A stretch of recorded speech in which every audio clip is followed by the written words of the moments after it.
You were always the mistake, Chloe. We only tolerated you because your father wanted to look like a family man. My mother's venomous whisper pierced my chest, but she didn't care. She leaned in closer, her expensive perfume choking me, before stepping back to plaster a fake, radiant smile on her face. We were standing in the middle of a crowded, high-end art gallery downtown. 50 of the city's wealthiest socialites, local politicians, and my sister Jessica's high society friends were watching. I stood there, frozen in my pristine, decorated Army Class A uniform.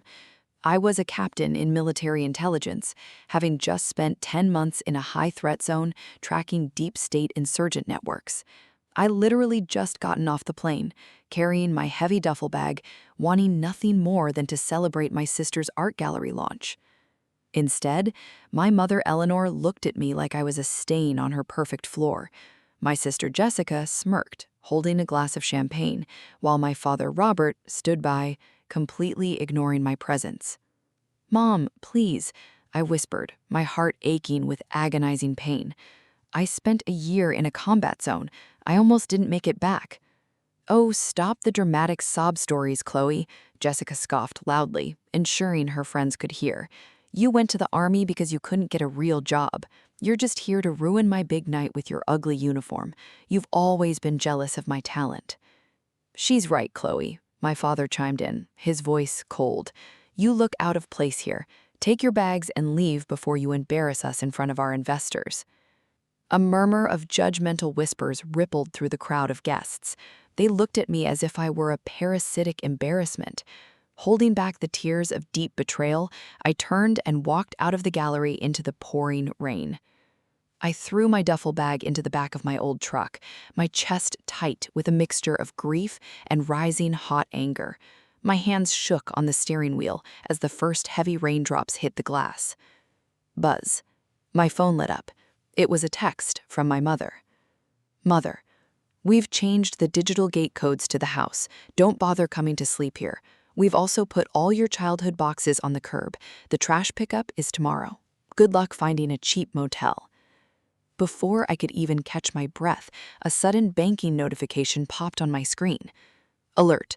Your primary military checking account has been locked due to excessive unauthorized transfer attempts." I quickly opened my app. My mother, who still had joint access to my high school-era account, which I never closed, had just tried to wire $50,000 out of it to buy a luxury diamond necklace for Jessica's art gallery launch. They weren't just throwing me out. They were actively trying to steal my combat savings while I was still bleeding from their cruel words. They truly believed they were the elite, self-made masters of this city. They thought my father's commercial real estate firm was thriving because of his brilliance, and that Jessica's art gallery was funded by her pure talent. They had absolutely no idea. 2 years ago, my father's firm was hit with an unexpected federal tax evasion audit. He was facing a massive 5-year prison sentence and a $300,000 fine that would have completely ruined our family name. I was a young intelligence officer back then, but I had access to a massive inheritance from our late grandfather, who was a decorated combat veteran. I quietly stepped in. I used my $250,000 inheritance to pay off his legal debts, bought the legal deed to our family's massive estate entirely in my own name to prevent them from being foreclosed, and even funded Jessica's entire gallery launch using my active duty combat pay. They thought a mysterious angel investor had saved them. They had completely forgotten that every single luxury they enjoyed was bought with the blood I sweat in the military. I checked into a cheap, run-down motel on the edge of town, my mind racing. I sat on the creaky bed, trying to study my breathing. But my phone began to vibrate non-stop. Notifications were exploding across all my social media apps. Jessica had already launched a vicious smear campaign online. She had posted a photo of me walking away from the art gallery, adding a highly manipulative caption. It breaks my heart to post this, but my sister Chloe, who has become unstable and aggressive due to her time in the military, showed up to my gallery launch tonight demanding half of my art sales. When we refused to feed her greed, she threatened my mother and stormed out. We love her, but she is a danger to our family's safety. Please stay away from her. The comments from local relatives, neighbors, and family friends were brutal. Disgraceful. She should be dishonorably discharged immediately, one wrote. What a toxic person. Poor Eleanor and Robert for having to deal with her, another commented. My own blood was completely destroying my career, my character, and my sanity before I could even unpack my bags. Right then, the grief died.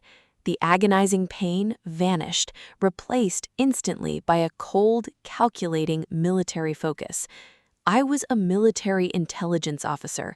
I tracked high-value targets across oceans. I coordinated complex raids. I didn't panic under pressure. I executed tactical countermeasures. And my family had just become my primary targets. I wiped a single tear from my cheek and stood up. No more, I whispered. You want to see an unstable monster? I'll show you what a tactical counterstrike looks like. I opened my laptop. First, I locked the joint family trust and my personal accounts entirely, freezing every single dollar. My mother's attempt to wire the $50,000 was permanently flagged as fraud. Next, I pulled up the legal deed to the estate. I contacted my military legal attorney and initiated an immediate, non-negotiable 24-hour eviction notice for the illegal occupants of my property. Finally, I downloaded every single financial record, proving that my father's firm and Jessica's gallery were alive solely because of my personal funds. I wasn't going to hide. I was going to expose them in front of the entire world. The next morning, I walked out of a local notary office after finalizing the eviction paperwork. As I stepped onto the sidewalk, a sharp, tactical instinct flared up, the exact feeling you get when you're being tracked by hostile forces. A massive, armored black SUV with completely blacked-out windows and military plates was idling quietly across the street. It had been following me since I left the motel. Through a slight gap in the dark window tint, I caught the distinct glimpse of a high-ranking Army official staring directly at me, holding a thick folder. He didn't make a move. He just observed me with absolute intensity. When I stepped toward my truck, the SUV slowly pulled away, its engine roaring quietly as it disappeared into the morning traffic. My heart raced. Was it internal affairs? Had my family's viral lies triggered an official investigation into my military standing? My career, my dream, everything hung in the balance. But I couldn't let it break my focus.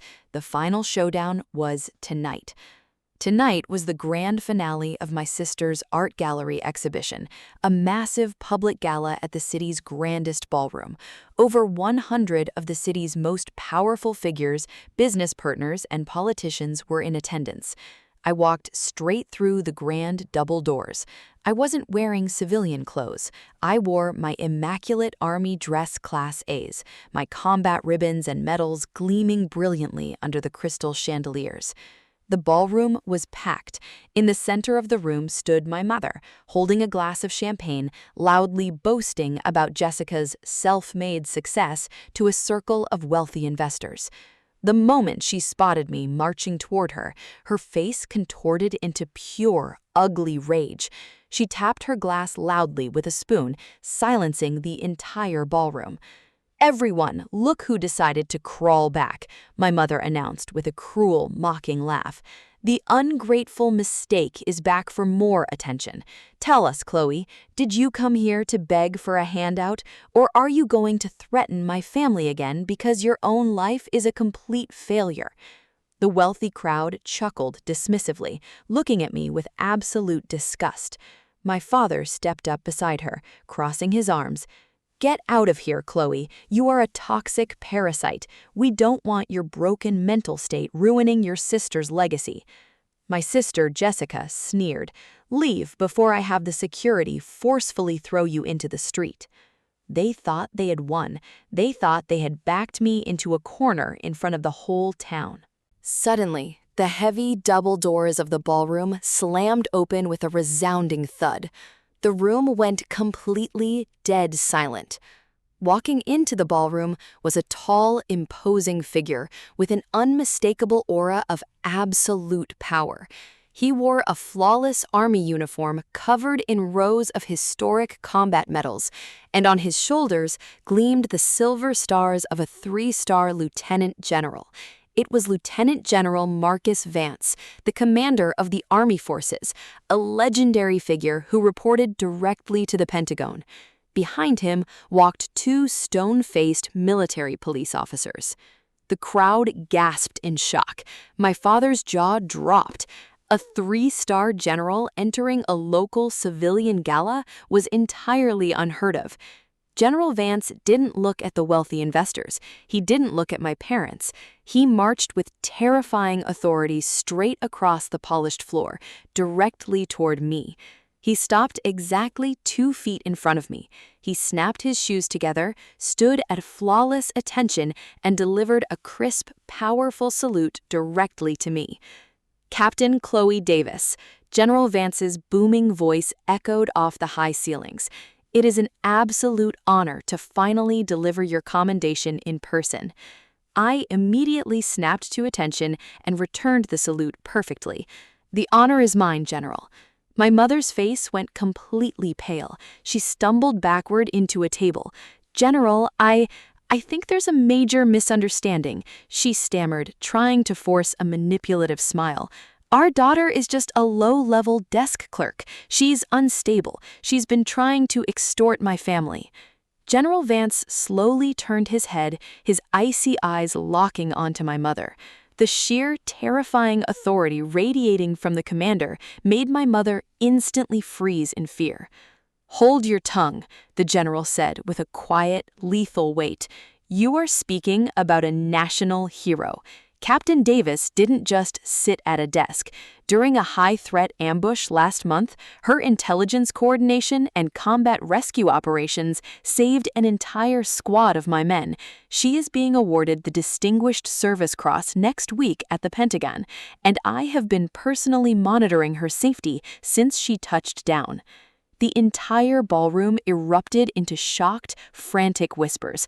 My father looked like he had just swallowed glass. Furthermore, General Vance continued, gesturing to his military police officer, who stepped forward and dropped a thick legal binder heavily on the table right in front of my father. "The United States military protects its officers. We conducted a full federal investigation into the financial fraud, theft, and cybercrimes committed against Captain Davis." I stepped forward, looking my mother, father, and sister dead in their terrified eyes. The grief in my heart was entirely dead. I was in absolute control. "Mother," I said clearly, ensuring every single wealthy investor in the ballroom heard me, "the $50,000 you tried to steal from my combat savings account last night, the bank has flagged it as grand larceny. The funds have been reversed, and your names have been permanently removed from every account." My mother choked, grabbing her chest. You can't do this." "I already did," I replied calmly. I turned to my father, whose face was completely drained of color. "And the $5 million estate you are currently living in? I bought the deed 2 years ago when you went bankrupt. The eviction notice was served to the property this morning. You have exactly 24 hours to pack your things and vacate my property." "Chloe, please!" Jessica shrieked, her voice cracking as she saw her wealthy investors backing away from her in horror. "My gallery partners are watching. You're ruining my career. You're ruining my life." The primary investor, a highly respected local billionaire, stepped forward, looking at my father and Jessica with pure disgust. "Robert, your entire firm and your daughter's gallery were funded by your other daughter's combat pay while you publicly slandered her as a mistake. The partnership is over. I don't do business with frauds." I looked at my mother, who was trembling, tears of ruin streaming down her face. I leaned in close, ensuring my final words cut through the silent room like a blade. "You told everyone I was always the mistake, Mother," I said, my voice dripping with icy army authority. "The only mistake here was thinking you could survive without my sacrifices. Enjoy the street." The destruction of their social and financial existence was instant and absolute. The investors immediately turned their backs on my father, walking away and canceling every contract.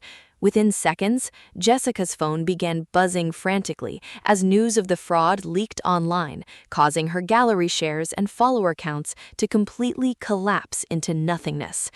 My mother dropped to her knees on the ballroom floor, sobbing hysterically, grabbing at my uniform trousers. My father stood frozen, realizing his firm, his home, and his reputation were entirely destroyed. The wealthy guests who had laughed at me minutes ago now looked at my family with utter revulsion. Several prominent figures tried to step up to apologize to me, but I ignored them entirely.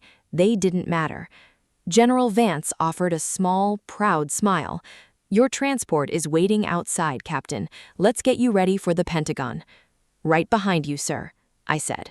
I turned my back on my weeping family, walking out of the ballroom with my head held high, leaving them to completely drown in the absolute chaos of their own greed.